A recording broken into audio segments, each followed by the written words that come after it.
आज बात उस राजवाड़ा इंदौर की जिसने शासन देखा और उस देवी अहिल्याबाई की जिसने शासन को सेवा बना दिया।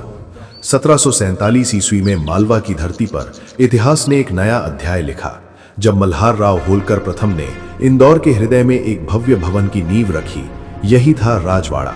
मराठा शौर्य, मुगल सौंदर्य और फ्रेंच स्थापत्य का अद्भुत संगम, ये 7 मंजिला महल होलकर वंश का निवास और प्रशासनिक केंद्र बना।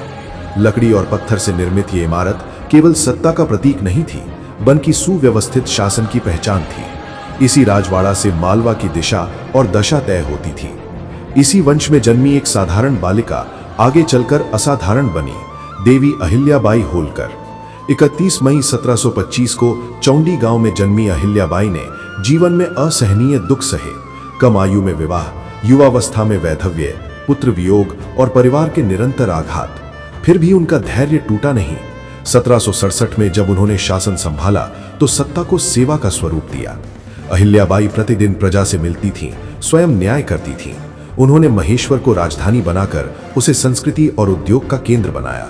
महेश्वरी साड़ियों का विकास, कृषि और कुटीर उद्योगों को बढ़ावा, महिलाओं को शिक्षा और सम्मान, ये उनके शासन की आधारशिला बने।